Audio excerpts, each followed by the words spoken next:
जी हाँ प्यारे छात्रों, एक बार पुनः हम उपस्थित हैं। आप सभी का बहुत बहुत स्वागत है हमारे इस चैनल पे।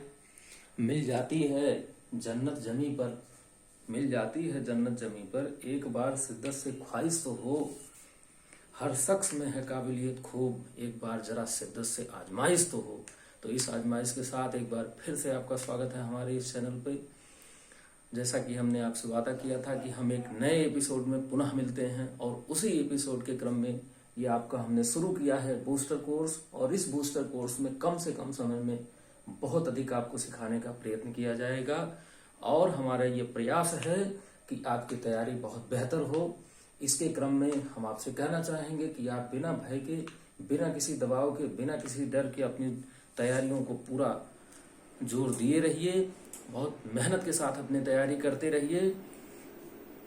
इस चीज का बिल्कुल भी चिंता किए बगैर कि हमारा परिणाम कैसा होगा, हमारा परीक्षा फल कैसा होगा। क्योंकि भगवत गीता में भगवान श्री कृष्ण ने कहा है, कर्मण्येवाधिकारस्ते मा फलेषु कदाचन माँ कर्म फल हेतु भूर्मा ते संज्ञो शास्त्र कर्माणि। अर्थात हमारा केवल कर्म पे अधिकार है, कर्म फल पे अधिकार नहीं है। इसलिए हम कर्म फल में आसक्त हुए बिना ही अपने कर्मों को बेहतर ढंग से करें, और इसी सोच के साथ, इसी ऊर्जा के साथ आप अपने एग्जाम की तैयारियों में लग जाइए। बेहतर परिणाम के लिए बिल्कुल आप तैयार रहें कि आपका परिणाम बहुत बेहतर होगा। इस क्रम में हम शुरुआत करते हैं अपने बूस्टर कोर्स से। आप देख पा रहे हैं इस बोर्ड पे लिखा हुआ कक्षा 10 का ये बूस्टर कोर्स है, जिसमें वास्तविक संख्याओं पे आधारित हम आज जो भी टॉपिक्स इस अध्याय में पढ़ने होते हैं वो सारे टॉपिक्स हमने केवल कंक्लूड करके इसमें लिखा है। आप अगर छोड़ भी दिए हैं उधर तब भी कोई समस्या नहीं है, आप आसानी से इतनी चीजों में पूरा कवर कर सकते हैं। तो देखिए पहला टॉपिक क्या है, यूक्लिड विभाजन परिमेयिका का उपयोग करते हुए पूर्णांकों से संबंधित ये विभाजन परिमेयिका होती है। इसका उपयोग करते हुए आपको दो संख्याओं का महत्तम समापवर्तक ज्ञात करना होता है। और ये कुछ नया नहीं है, अपितु वही है जो आप पढ़ते आ रहे हैं। होता क्या है कि कोई भी पूर्णांक में हम किसी दूसरे पूर्णांक से जब भाग करते हैं तो हमें यही स्थिति मिल पाती है। जैसे आपने भाग पढ़ा होगा बेसिक क्लासेस में, क्या होता था, वहां कहते थे कि ये भाज्य है, ये भाजक है, यहाँ जो मिला इसे हम भागफल कह देते थे, और नीचे जो बचा उसे शेषफल कह देते थे। आपसे कहा जाता था कि आप जरा करके बताएं कि क्या ये आपने जो भाग दिया वो सही है कि नहीं। तो आप क्या करते थे, भाज्य बराबर भाजक गुणे भागफल प्लस शेषफल करते थे। वही सेम चीज यहाँ लिखी गई है, बस ए और बी और क्यू आर के पदों में लिखी गई है। ए क्या है, ए कोई संख्या है जिसमें हम क्या कर रहे हैं, ए संख्या में बी से भाग कर रहे हैं। रिमाइंडर हमें मिला क्या, कोसेंट मिला क्यू, और रिमाइंडर क्या मिल रहा है आर। तो होता क्या है कि भाज्य बराबर भाजक गुणे भागफल प्लस शेषफल, उसी का वही परिमेय जो होता है वो ये विभाजन परिमेयिका है। तो करना क्या है इसमें, बस केवल इसमें तथ्य लिखने होते हैं, साथ ही साथ स्टेप लिखने पड़ते हैं, चरण लिखने पड़ते हैं। जैसे यहाँ उदाहरण के तौर पे हमने लिख दिया है कि 331 तथा 396 का महत्तम समापवर्तक निकालिए, अर्थात इन दोनों का मासा निकालिए। तो करते क्या है, आप मासा निकालते समय दो विधियों से निकाल सकते हैं। एक तो गुणनखंड विधि होती है और दूसरा भाग विधि होती है निकालने की। सबसे आसान विधि जो है वो भाग विधि है। इसका इस्तेमाल करते हुए आप इन दोनों संख्याओं का मासा निकाल सकते हैं। देखिए 396 लिखा है और 231, एक बार लेके जाएंगे हम, 231 होगा। रिमाइंडर क्या बचा, यहाँ 5 होगा, और ये 6 बचा, ये 1, यानी 165। तो हम इसको अब कैसे लिख सकते हैं, अगर इस रूप में कहा जाए लिखने के लिए तो हम क्या कहेंगे, हम ये लिखेंगे 396 बराबर है किसके, 231 गुणे भागफल और प्लस शेषफल कितना, 165। ये शेषफल जब तक शून्य नहीं आ जाता है हम तब तक ये प्रक्रिया करते रहते हैं। जहां शून्य आ गया और लास्ट का जो भाजक हमें मिला वही क्या कहलाता है, इन दोनों संख्याओं का मासा कहला जाता है। तो एक स्टेप हमने किया, ये स्टेप बन के तैयार हुआ, इसे हम चरण नंबर 1 लिखेंगे, प्रथम चरण लिख देंगे। इस प्रथम चरण के बाद फिर जो है यहाँ हम लिखेंगे कि चूंकि रिमाइंडर जो होता है, ये रिमाइंडर जो शेषफल बचता है, शेषफल हमेशा भाजक से छोटा ही होगा या 0 से बड़ा होगा, 0 के बराबर हो सकता है। इसलिए यहाँ देखिए कंडीशन लिखा है, रिमाइंडर इज ग्रेटर और equal to 0 and less than B. ऐसे यहाँ है तो 165 क्या है, हम लिखेंगे 165 जो है वो ग्रेटर देन 0 है एंड लेस देन 231 है। एक चरण हमारा हो गया। फिर लिखेंगे हम यूक्लिड विभाजन परिमेयिका का उपयोग करते हुए 165 बचा था, अब इस 165 को हम भाजक बना लेते हैं और 231 को भाज्य बना लेते हैं, एक बार लेके जाएंगे, यहाँ नीचे कर लेते हैं। 165 हुआ, एक बार लेके गए 231, कितना हुआ घटा दिए हम तो 11 में से 5 गया, 6 बचा, यहाँ बचा 12, यहाँ 6 आ गया, ये कट गया 66। फिर हम यही प्रक्रिया करते हैं, 2 बार लेके जा सकते हैं। 6 दूनी 12, 6 दूनी 12 13, 132 हुआ। फिर ये बचेगा कितना 3 और ये 3 33, और फिर ये 33 यहाँ जो 66 है कितनी बार जाएगा 2 बार। देखिए जहां रिमाइंडर शून्य आया उसी के बाद जो लास्ट भाजक है वही क्या बन जाता है, दोनों का मासा। तो इस प्रकार 231 और 396 का महत्तम समावर्तक क्या हुआ 33 हुआ। लेकिन इसको करने के लिए हमें एक चरण यहाँ करना पड़ा, दूसरा चरण हम यहाँ लिखेंगे, तीसरा चरण हम ये लिखेंगे और चौथा चरण ये लिख देंगे और लास्ट में लिख देंगे कि remainder r is equal to क्या आ गया 0 के बराबर, अर्थात अंतिम भाजक 35 क्या हुआ, इन दोनों का मासा बन गया। इस हिसाब से हम इनको कर सकते हैं। तो एक टॉपिक तो ये हो जाता है यूक्लिड विभाजन प्रमेय का उपयोग करते हुए। अब इसको याद रखे रहें, मैक्सिमम पॉसिबिलिटीज ये होती है कि कहीं कहीं इसमें से क्वेश्चन आ ही जाए, तो इनको बस ये लिखने से न घबराइए, ऐसे ही लिखा जाता है, इससे कोई समस्या नहीं होती है। बस इतने ध्यान रखिए कि जो आप पढ़ते आ रहे हैं उसी को भाषा में लिख दिया गया है। पहले आप पढ़ते थे तो ऐसा लिखा जाता था कि भाज्य बराबर भाज्य गुणे भागफल प्लस शेषफल, वही चीजें यहाँ भी लिखी गई हैं, बस थोड़ा सा अंतर है कि केवल इनका जो है उस हिसाब से करके कर दिया गया है। नेक्स्ट जो टॉपिक है 2 नंबर, उस टॉपिक को देखिए, लिखा हुआ है गुणनखंड वृक्ष और उसके साथ साथ अभाज्य गुणनखंड विधि द्वारा महत्तम समापवर्तक और लघुत्तम समापवर्तक ज्ञात करना तथा इनके बीच का संबंध व व्यवहारिक प्रश्न कैसे यहाँ से पूछे जाते हैं वो चीजें हो जाती हैं। तो सबसे पहले आप देखिए गुणनखंड वृक्ष होता क्या है। गुणनखंड वृक्ष का मतलब ये हुआ कि कोई भी पूर्णांक अगर है तो प्रत्येक पूर्णांक का जो गुणनखंड है वो या तो एक भाज्य संख्या होगी या एक अभाज्य संख्या होती है। अब अगर वो भाज्य हुई तो उसे और आगे भी हम तोड़ सकते हैं। जैसे मान लीजिए लिखा हुआ है कहीं कोई संख्या हमने ले लिया 64 है, ठीक है। अब ये देखिए इसको अगर हम 2 से काटें तो 2 क्या है अभाज्य है और ये क्या बनेगा 32। फिर इसको हम अगर 2 से डिवाइड करें तो यहाँ हो गया 16, फिर 2 से करें अगर इसे हम तो यहाँ आ गया 8। ये क्या है, ये अभाज्य है लेकिन ये भाज्य है। 2 के गुणन के रूप में हम इसको लिखते चल रहे हैं। जब तक सभी संख्याएं हमारी अभाज्य नहीं आ जाती है तब तक ये प्रक्रम हम करते रहते हैं। ये 2 हुआ और ये क्या बना 4, फिर 4 भाज्य है भी, इसको फिर हमने तोड़ दिया 2, 2 में। तो ये जो 64 का इतना बड़ा वृक्ष तैयार हुआ इसी को हम कह देते हैं क्या है, फैक्टर ट्री है, गुणनखंड वृक्ष है। अगला लिखा हुआ है अभाज्य गुणनखंड विधियों द्वारा महत्तम समापवर्तक और लघुत्तम समापवर्तक ज्ञात करना। देखिए बहुत सारे लोग दोनों चीजों एक ही समान बता देते हैं, महत्तम समापवर्तक भी बोलते हैं और लघुत्तम समापवर्तक भी कहते हैं, जबकि दोनों में अंतर है। यहाँ देखिए स्पष्ट अंतर हमने लिखा है, ये समापवर्त है और ये क्या है समापवर्तक है, दोनों में अंतर है। इसको हम लोग फैक्टर बोलते हैं, ठीक है। और इसको क्या बोलते हैं, समापवर्त को मल्टीपल बोलते हैं, ठीक है। इंग्लिश में ये फैक्टर होते हैं अपवर्तक और ये अपवर्त जो होते हैं वो मल्टीपल होते हैं। अब देखिए इन दोनों का मतलब क्या होता है, जैसे हमने लिखा 8, ठीक है, कोई संख्या 8 है तो इस 8 का अपवर्तक क्या होगा और दूसरी चीज इस 8 का अपवर्त क्या होगा। पढ़ने में एक जैसे है लेकिन अंतर है दोनों में, बहुत अंतर है। अपवर्तक का मतलब फैक्टर का मतलब ये जिन जिन संख्याओं से कट सकती है वही इसके अपवर्तक होते हैं। जैसे 2 से कट गया, 1 से कट गया, 4 से कटेगा और स्वयं 8 से कटेगा, ये क्या है इसके, ये फैक्टर है सभी। दूसरी चीज अपवर्त क्या होता है, ये मल्टीपल होता है। मल्टीपल का मतलब कि इनका 8 का गुणा 8 दूनी 16, 8 3 24, 8 5 40, ऐसे 8 दाएं 80, क्या इसके ऊपर नहीं जा सकते हैं, बिल्कुल जा सकते हैं। 11 8 88, 12 8 96, ये बढ़ता जाएगा और कहां तक अनंत तक चला जाएगा और ये निश्चित होता है, इसकी लिमिट होती है कि यहीं तक हो सकता है। तो इसलिए जो अपवर्तक होते हैं वो फाइनाइट होते हैं, जबकि मल्टीपल कैसे होते हैं, मल्टीपल इनफाइनाइट होते हैं। अब जैसे 2-3 संख्या 4 संख्याएं दे दी गई और उनका हमसे अपवर्तक और अपवर्त पूछा जा रहा है तो हमको इसी विधि से करना है। देखिए कैसे, इसको समझ लेंगे ध्यान से। जैसे हमने लिखा 8 है, 12 है और 15 है, इसका हमसे क्या पूछा जा रहा है, अपवर्तक पूछा जा रहा है, ठीक है। या इसको आप कुछ ऐसा कर दीजिए, 20 कर देते हैं इसको, ठीक है। सबसे पहले हम इनका अपवर्तक लिखेंगे। तो 8 का अपवर्तक 1 हुआ, 2 हुआ, 4 हुआ और 8 हुआ। 12 का अपवर्तक बताओ जरा, 1 होगा, 2 से भी 12 कट जाएगा, 3 से कटेगा, 4 से कटेगा, 6 से कटेगा और 12 स्वयं से कट जाएगा। ऐसे ही 20 1 से कटा, 2 से कटा, 4 से कटा, 5 से कटा, 10 से कटा और स्वयं 20 से कट रहा है, ठीक है। अब हम इसके बाद इनका क्या लिखते हैं, समापवर्तक लिखते हैं। क्या लिखते हैं, समा अपवर्तक। किसका किसका? 8 का, 12 का और 20 का। समा अपवर्तक मतलब जो सभी में अपवर्तक का काम करता है, जो सभी में हो। देखिए एक यहाँ तीनों में है, इसलिए एक क्या हो गया? समापवर्तक हो गया। 2 तीनों में है, 2 क्या हो गया? समापवर्तक हो गया। 4 तीनों में है, 4 क्या हो गया? समापवर्तक हो गया। इसके अलावा 6 यहाँ है, यहाँ नहीं है, 8 यहाँ है, यहाँ नहीं है। बस ये 3 इसके क्या हो गए? समा अपवर्तक हो गए। किसके किसके? 8 के, 12 के और 20 के समा अपवर्तक हो गए। कितने? 1, 2 और 4। अब इनमें से जो महत्तम समापवर्तक हो, कौन सा? महत्तम समापवर्तक। क्या है महत्तम समापवर्तक?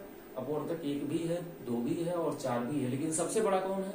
सबसे बड़ा 4 है, इसलिए 4 क्या हो जाएगा? 4 हो गया 8, 12 और 20 का महत्तम समापवर्तक या मासा हो गया। ये जो विधि अपनाई जाती है इसको हम लोग गुणनखंड विधि कहते हैं, जो बहुत कम ही लोग इस्तेमाल करते हैं। ज्यादातर अभी हम कहें कि इसका मासा निकालिए तो कहेंगे सबसे छोटी संख्या लाइए और सबसे बड़ी संख्या लाइए।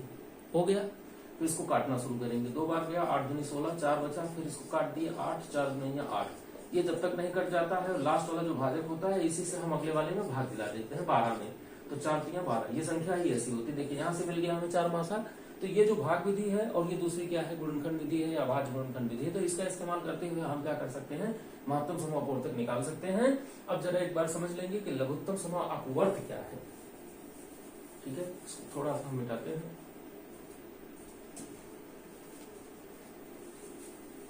लघुत्तम समापवर्त क्या है? देखिए जब इन्हीं संख्याओं को हम लेते हैं, फिर से 8 था, 12 था और 20 था। ठीक है, इनका अपवर्त लिखिए आप। इनका भी वही, इनका भी वही। 8 का अपवर्त 8 करने में 8 दूनी 16, 24, 32, 40 और क्या होगा? 48, 56, 64, 72, 80 ऐसे ही भी 12 का 12 1 12 दूनी 24, 12 तिया 36, 12 चौक 45, 12 पंचे 60, 12 छः 72, 12 सते 84। ऐसे 20 का 20 इकन्ने 20 दूनी 40, 20 तिया 60, 20 चौक के 80, 20 दान 200, 120, 140। ठीक है, अब जरा ऐसी संख्या आप इसमें से छांट के बताइए जो तीनों में हो। तीनों में हो, देखिए क्या क्या है? क्या क्या है? हाँ यहाँ देखो गलत हो रहा था, 30 नहीं 40। ठीक है, 60 है। इसके बाद हाँ कोई ऐसी संख्या लेते हैं जिससे आसान हो जाए। ये तो हमने अपने मन से ले लिया था, आप इनको ऐसा कह दीजिए 16 कह दीजिए इसको। ठीक है, बताना आसान होगा थोड़ा सा, अभी इसमें लंबा लेके चलना पड़ेगा। तो 16 हुआ, 16 दूनी 32, 16 तिया 48, 48 के बाद क्या होगा? 16 चौके 64, 16 पची 80, 16 छक्का 96। ठीक है, ऐसे ऐसे ही चलता रहेगा। अब जरा इनमें से देखिए कि समा अपवर्त क्या हुआ? क्या? समा अपवर्त अर्थात जो तीनों के लिए कॉमन हो। पहली संख्या देखिए क्या मिली? 24 यहाँ है, यहाँ नहीं है, 32 यहाँ है, यहाँ 36 यहाँ आ गया। हाँ 48 यहाँ है, 48 यहाँ है, 48 यहाँ है। तो 48 समापवर्त, और 48 के गुणक में ही इसके समापवर्त होते हैं। 48 दुनिया कितना? 96, और फिर ऐसे ऐसे ऐसे अनंत सारी संख्याएं आती जाएंगी। इसमें 48 48 में गुणक आती जाएगी। अब इनमें से देखिए, इनमें से जो सबसे लघुत्तम हो, लघुत्तम का मतलब कि सबसे छोटा समापवर्त बताएं आप, क्योंकि सबसे बड़ा तो यहाँ ज्ञात नहीं कर सकते हैं। तो ज्ञात कर सकते हैं? बिल्कुल नहीं ज्ञात कर सकते हैं। क्यों? क्योंकि ये अनंत तक जा रहा है ना, ये कहीं खत्म हो रहा है मल्टीपल। किसी के मल्टीपल खत्म नहीं होंगे, गुणा कराते रहे, 20 बार करा दीजिए। ये नहीं है कि 8 का पहाड़ा खाली 10 बार पढ़ा जाता है, ऐसा है? बिल्कुल भी नहीं है। इस चीज को ध्यान रखिए। 8 का पहाड़ा 20 बार पढ़ सकते हैं, 25 बार पढ़ सकते हैं, 50 बार, 100 बार, 200 बार पढ़ सकते हैं। बस ये तो एक तरीका बनाए हम लोग कि 10 ही बार पढ़ते हैं। ऐसे 12 का पहाड़ा भी कई बार हम चाहे पढ़ सकते हैं। ये नहीं है कि जितना हमें बताया गया है कि 12 दहाई 120 से होता है, इसके बाद पहाड़ा खत्म। नहीं, बिल्कुल भी नहीं। तो इनको ध्यान रखें, इनका जब पहाड़ा नहीं खत्म हो रहा है तो इनकी जो समापवर्त है वह भी खत्म नहीं होंगी। 48 96 ऐसे इसी गुणक में आते रहेंगे। इनमें से सबसे छोटा क्या है? 48। तो 48 क्या बन गया, इन तीनों का लघुत्तम समापवर्तक बन गया, लघुत्तम समापवर्त बन गया, या इसी को हम क्या कह देते हैं, लासा कह देते हैं। तो इस हिसाब से आप इनको हल कर सकते हैं, इसमें कोई समस्या नहीं है। नेक्स्ट देखिए लिखा हुआ है क्या, हाँ, इन पे आधारित कुछ व्यवहारिक प्रश्न होते हैं, जैसे दो संख्याएं अगर दी गई हैं तो उनका लासा और मासा, ठीक है, तो होता क्या है, होता ये है कि पहली संख्या गुणे दूसरी संख्या बराबर किसके होता है, लासा गुणे मासा के होता है। ये व्यवहारिक इस पे आधारित बहुत सारे प्रश्न पूछे जाएंगे। जैसे यहाँ देखिए है भी, यहाँ प्रश्न दिया गया है, इस प्रश्न को करके आपको हल करना है। क्या लिखा हुआ है इसमें, इन्होंने दे रखा है कि a बराबर और b बराबर दो संख्याएं दी गई हैं, जिनमें से अगर हम a गुणे b कह दें तो होगा क्या, इन दोनों का HCF और गुणे कितना LCM, least common multiple and highest common factor होते हैं। अब देखिए गुणनफल दिया है कितना 3600 है, HCF दिया कितना 12, LCM मालूम है हमें, नहीं मालूम, यही तो बताना है, मालूम कहाँ चलेगा।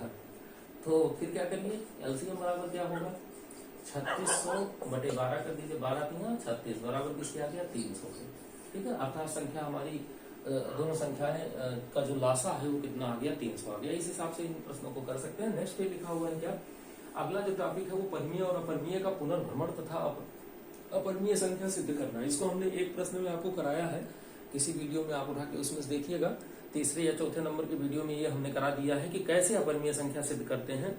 तो सबसे पहले तो पुनर्भ्रमण का क्या मतलब हुआ, इनका मतलब ये हुआ कि आप कक्षा 9 में पढ़े हुए थे परमीय अपरमीय, एक बार फिर से आप उसी को रिपीट करिए। तो ऐसी संख्या जिसे p बटा q के रूप में लिखा जा सकता हो, जहाँ p तथा q क्या है, पूर्णांक हो, और साथ ही साथ q बराबर 0 के ना हो, तो हम कह देते हैं क्या है, ये परमीय संख्या है। जिसे इस रूप में ना लिखा जा सकता हो वो अपरमीय संख्या है। लेकिन केवल इतना ही पर्याप्त नहीं होता है, हमने पिछली वीडियो में बताया है और यहाँ भी वही बता रहे हैं कि केवल इतने कहने मात्र से ही परमीय संख्या की परिभाषा नहीं हो जाती है, उसका सत्यापन हमें टॉपिक नंबर 4 से करना पड़ता है, जो कि शांत और अशांत आवर्ती प्रसार दिया गया है परमीय संख्याओं का, जिसमें कहा जाता है कि बिना इनके प्रसार के आप बताइए कि इसका दशमलव प्रसार क्या होगा, बिना भाग दिए, बिना लंबी विभाजन प्रक्रिया किए हुए आप बताएं क्या होगा। तो उसको हम लोग करते क्या है, 2 की पावर n गुणे 5 की पावर n के रूप में परिवर्तित करते हैं, ठीक है। और देखते हैं, हाँ एक चीज और है कि शांत और अशांत प्रसार का क्या मतलब हुआ। शांत का मतलब ये हुआ जैसे भिन्नात्मक रूप में लिखी हुई संख्या है, अगर हम भाग देना शुरू करें, दशमलव लगाएंगे 10 होगा, 3 का पढ़ना 3 बार पढ़े, 3 3 का 9, दशमलव लगाए, फिर 10 हुआ, फिर 3 हुआ, फिर 3 हुआ, फिर 3 हुआ, फिर 3 हुआ, ये खत्म होने वाला नहीं है, अनंत तक चलता रहेगा। वहीं आप इस वाले भिन्नात्मक संख्या को देखिए, तो इसमें हम भाग दिलाएंगे, एक बार दशमलव तो 20 हुआ, 20 में 5 से भाग किए 4, इसके बाद कोई संख्या नहीं आ रही है, तो इसे हम कह देते हैं शांत आवर्ती है, और इसे क्या कह देते हैं, अशांत आवर्ती है। तो जो संख्या अशांत आवर्ती होती है वो अपरमीय होती है, और जो संख्या शांत आवर्ती होती है वो क्या होती है, परमीय संख्या होती है। इसी कारण से पाई जो होता है वो अपरमीय होता है। बहुत सारे लोग बताते हैं कि पाई क्या है, अपरमीय है, लेकिन इसका मान परमीय है। क्यों? क्योंकि 22/7 के रूप में लिखा गया है। हमने बहुत सारे लोगों से सुना है, पता नहीं आप लोग जानते हैं कि नहीं, लेकिन ऐसा नहीं है। ये नहीं है कि हम मुखौटा पहन लिए दूसरा तो कह देंगे हम ये नहीं वो हो गए, नहीं, बिल्कुल भी ऐसा नहीं है। जो स्वरूप है आपका वही आप रहेंगे, कपड़ा बदल लेने से दूसरे नहीं हो सकते। तो यहाँ इसके साथ ऐसा ही लोग व्यवहार करते हैं। हमने ऐसा कहते हुए लोगों से सुना है, बहुत सारे अध्यापक भी हमारे मित्र ऐसे पढ़ा देते हैं कि क्या है, पाई क्या है, अपरमीय है, और इसका मान जो है वो क्या है, परमीय है। क्या संभव है ऐसा? बिल्कुल भी नहीं, क्योंकि ये क्या है, अशांत आवर्ती है। कैसा है, अशांत आवर्ती है, इस कारण से ये अपरमीय होता है, तो मान भी अपरमीय होगा, पाई भी अपरमीय होगी। तो इस हिसाब से इसको कर सकते हैं। दूसरी चीज देखिए, बिना लंबी प्रक्रिया के हमें ये दिखाना है कि परमीय संख्याओं का दशमलव प्रसार कैसे निकालें। तो हम करते क्या है, 2 की पावर n गुणे 5 की पावर n के रूप में इसे कन्वर्ट करने का प्रयास करते हैं। इससे क्या होता है, इससे हमें नीचे हर में जो है वो 10 के घातों में मिलने लगती हैं चीजें, और उसके अनुसार हमारा जो बनाना होता है वो आसान हो जाता है। जैसे यहाँ देखिए लिखा हुआ 14,587 बटे कितना, 1250। अब हम करते क्या है, इसको 14,587 ऐसे रहने देंगे, और बटे इसको हम लिखेंगे क्या, 125 गुणे कितना 10 लिख सकते हैं ना। अब 125 को ऐसा ना मानिए, 5 की पावर 3 कह दीजिए, हो गया। और 10 को ऐसे नहीं, 5 गुणे 2 कह दीजिए, बना। अब ये एक घात इसके साथ चली गई, तो हम इसको लिखेंगे 5 की पावर 4 और गुणे 2 की पावर 1। अब चूंकि नीचे पूरा हमें इसी रूप में लाना है, एक समान रूपों में, ये ऋणात्मक पूर्णांक होने चाहिए, अर्थात ऋणात्मक नहीं धनात्मक होने चाहिए। तो देखिए करना क्या है, 2 की घाते 4 का ऊपर 3 का और 2 की घाते 3 का नीचे। क्यों? क्योंकि 3 यहां से 4 हो जाएंगे। तो अब हम इसको लिख सकते हैं क्या, 14,587 गुणे 8 और बटा कितना, 5 गुणिया 10 की पावर कितना, 4। और 10 की पावर 4 का मतलब 4 जीरो, तो 1 जीरो हुआ, 2 3 4।